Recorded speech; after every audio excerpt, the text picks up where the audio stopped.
This is a story of deep space exploration.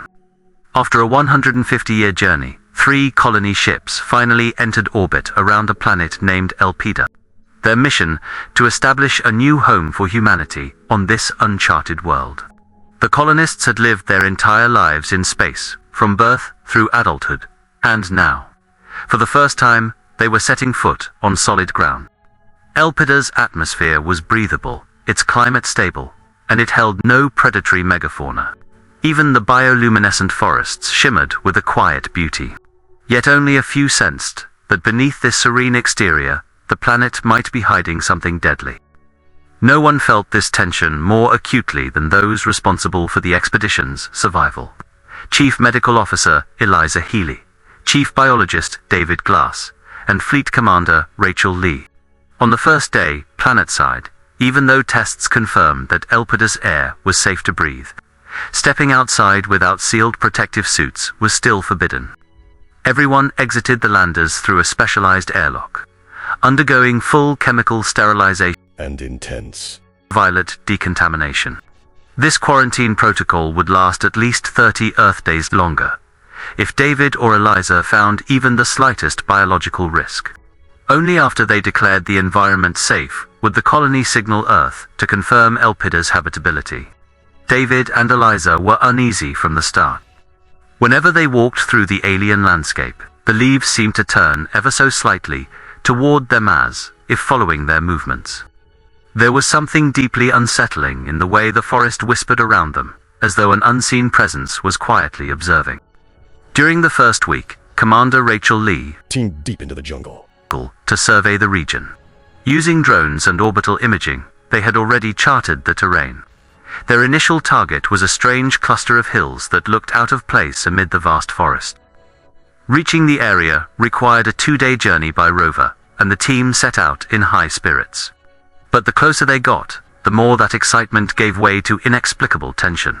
By nightfall, several team members were experiencing acute panic symptoms, far too many to be coincidence. Rover sensors detected unusual fluctuations in the air, oscillating at frequencies just below human hearing.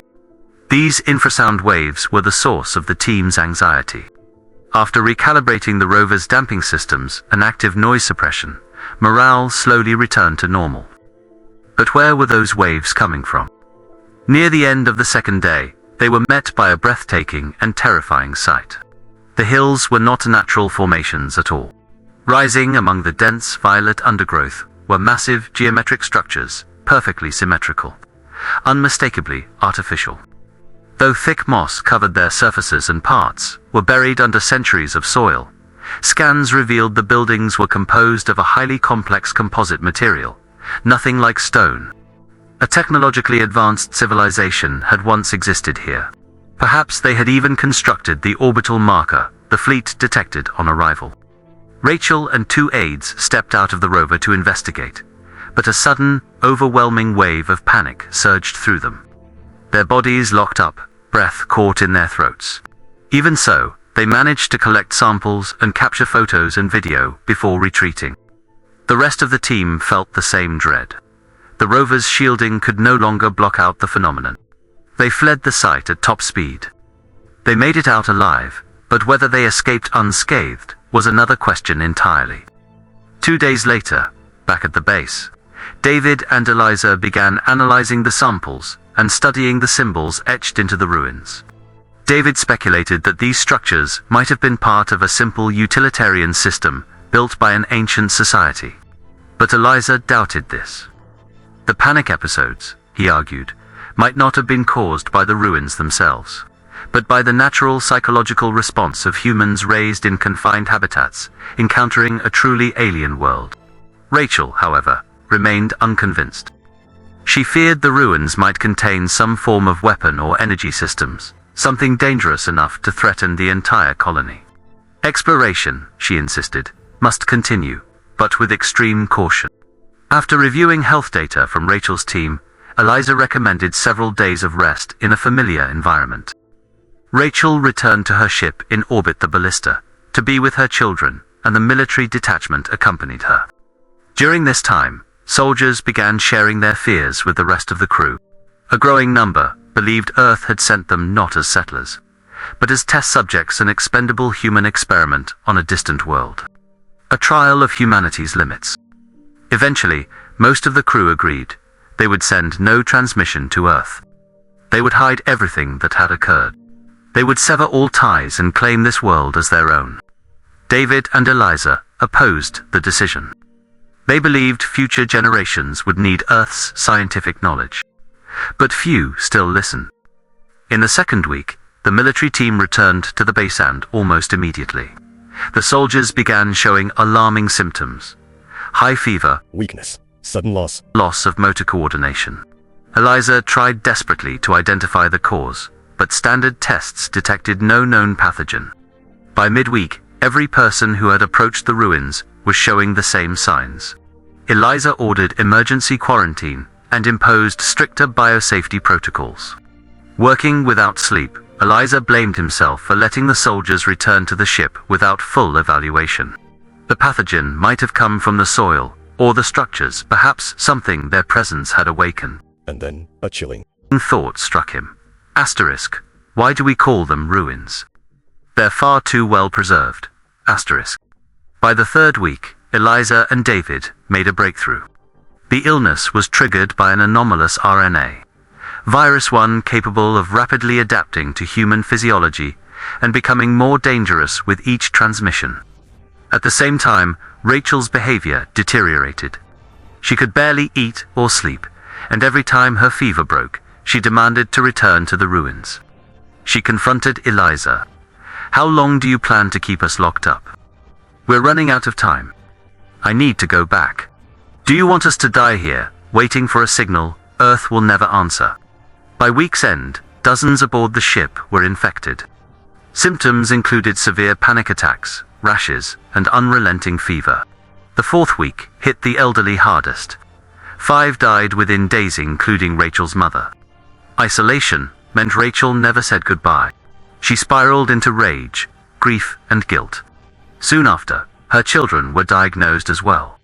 The virus kept mutating. Every new case felt like a hammer blow. Rachel repeatedly begged to be released, convinced that the ruins held the cure. In the growing sense of doom, David left the base alone, heading deep into the jungle. His instincts told him the colony might not survive and Earth had likely abandoned them long ago.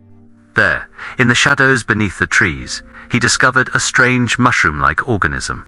His handheld analyzer produced a startling result. He rushed back to the base, and with Eliza, used full lab equipment to confirm his findings.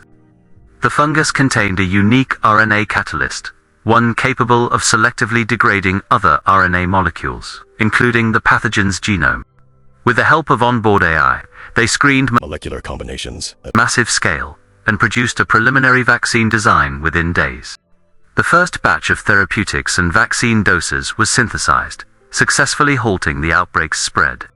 The situation remained, fragile mutations continued, and another wave could strike at any moment, but the colonists were no longer helpless. Still, Rachel refused treatment, convinced that any medicine derived from Elpida's biology was toxic. By the end of the month, David approached her again, hoping to persuade her. Even he had begun to question whether contacting Earth still mattered. To reach her emotionally, he brought her Narekabad children. But when they pressed their hands to the glass of the quarantine wall, calling out to their mother, Rachel was nowhere inside the room. Realizing something was terribly wrong, David hurried the children away, hiding his shock. Moments later, he issued an urgent broadcast. Asterisk, asterisk, this is a matter of life and death. We must find Commander Rachel Lee. Only then can we decide whether to contact Earth. Asterisk, asterisk. David organized a search party and personally led the team. He feared Rachel had returned to the ruins she felt irresistibly drawn to. Equipped with enhanced protective suits, David set out again. As he approached the structures, the air seemed to thicken. Ominous stillness hanging over the site, as though the entire landscape was holding its breath. Heart pounding, he pushed forward. While moving between the towering geometric forms, he spotted something half buried in the duster glint of metal. He knelt and picked it up. Rachel's bracelet. His hand trembled. She had worn it every day. She never removed it. She would not have left it behind, unless she had no choice. He looked around. No footprints. No sounds. No clues.